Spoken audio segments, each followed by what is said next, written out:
The Vancouver Canucks have a golden opportunity heading into the 2025 draft as Craig Button of TSN has linked them to possibly the biggest steal heading into this summer, with them linked to draft Cole Reschny of Victoria. This would change everything for the Vancouver Canucks heading into the future, and we're going to break down all this, exactly who Cole Reschny is and why you should be excited.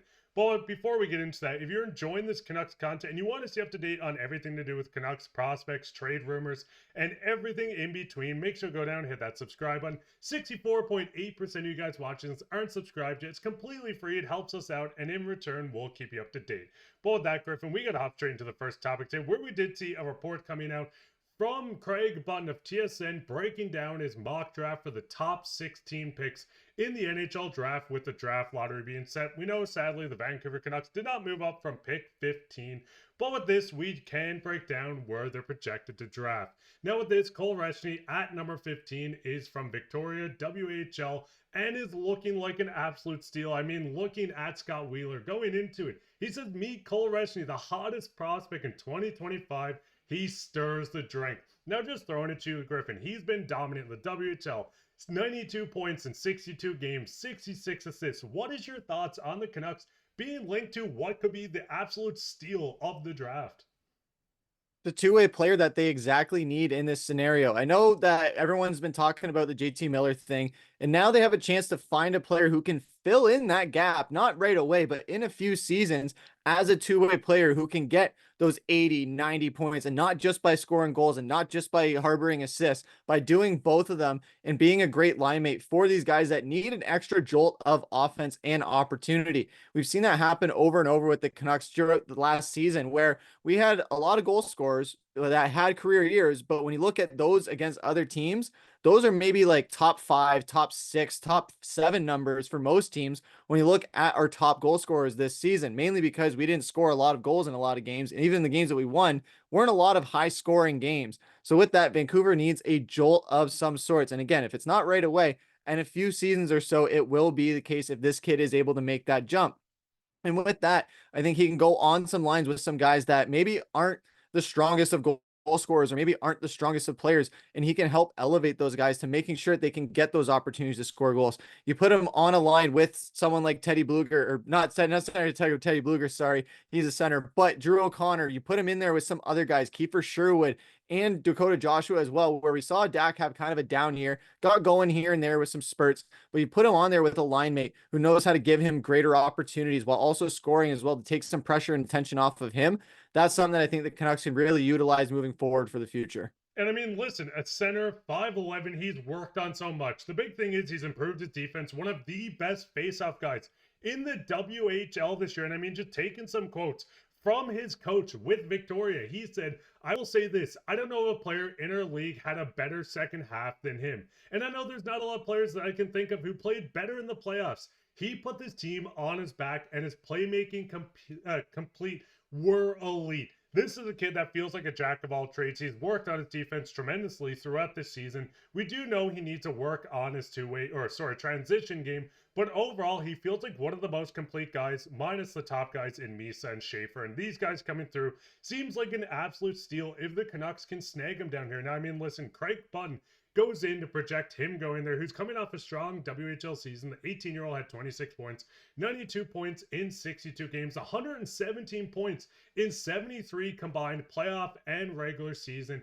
He has been outstanding. He came fresh off a Canada win in the U18 World Juniors as well in Texas, where we actually did see Jim Rutherford speak on saying that Patrik Allvin was down there scouting it, so there is a connection. He got to watch him a lot. But listen, Griffin, we know this team needs a center desperately. That is exactly what the Canucks have been looking for since moving on from JT Miller.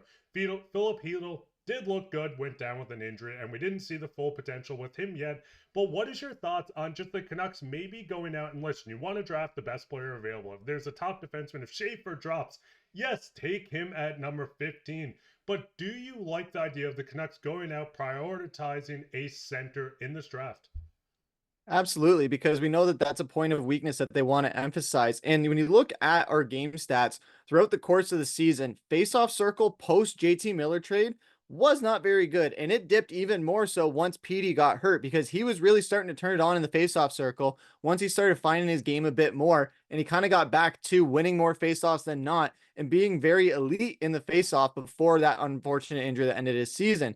So you have him coming back to trying to fill in that void. But when he was gone, Pius Suter, he was solid as a number one center, except in the faceoff circle for the most part. So you bring in a guy who can make sure that, yeah, we're winning more faceoffs than losing, and especially when we're in offensive zones and we need to get a quick play with some separation, or we're in defensive zones and we need to get the puck out of there and just clear it. That's something that will be very key for the Canucks going forward. And yes, again, this is something where if he's ready to go right off the bat as a first round pick, throw him in there, feed him to the Wolves, and see how he can do. But other than that, I think this is going to be something that could be a waiting period. But as we've seen with Manny Malhotra working his magic in Abbotsford, we've seen a lot of guys that he's been able to get NHL ready, and they've made that jump. And some of them even found permanent roster spots on this team next year. And I mean, listen, if Manny Malhotra wants to work with this kid, if the Canucks do go out and get this steal of a pick, that could be big. I mean, a lot of people are projecting him in different places. I think going into the draft, Craig Button has him at number 11. If the Canucks can get him at 15, that would be insane. A lot of guys have him in the middle to late first round. So if the Canucks can go into this, but Craig Button continues on with Cole Reschny, you're not going to get a lot of flash and dash. You're going to get a massive productivity from him in every single area of the game. He makes everyone around him better as well as the team. This is what you like to see from a young kid coming into the draft. With this is showing character and poise of someone 18 years old, not the biggest guy, 5'11", 183 pounds, but if he's going to compete on every single level, this does change the entire franchise. And listen, this is a big question as well, Griffin. We know with the Canucks, they need a center. Right now, Pius Suter is set to hit free agency. You can work your way down this list, not having Aatu Räty on it, or Max Sasson. But what is your thoughts on the possibility? We're going to do a full video on the Canucks possibly moving the pick, but what's your thoughts on the Canuck maybe making a package, trading for a ready-to-go right now center? I think that's going to be something that the Canucks definitely consider because we know that Quinn Hughes is basically on a ticking time bomb right now with his contract expiring and the likelihood of him coming back unless the Canucks can do something. We don't want to be in rebuild mode. So yes, while it does make sense to go get a prospect who would be an absolute steal of a pick, you could want to try and flip that into a win now mode instead of win later. And that's how you'll keep Quinn Hughes happy and stay in Vancouver, as well as some of these other guys. I know Connor Garland is one where he's going to be a free agent after next season. He might want to go wherever Tocchet goes. That's going to be a very big thing for Canucks fans to watch out for. That is a massive iceberg that I don't think we're talking about enough.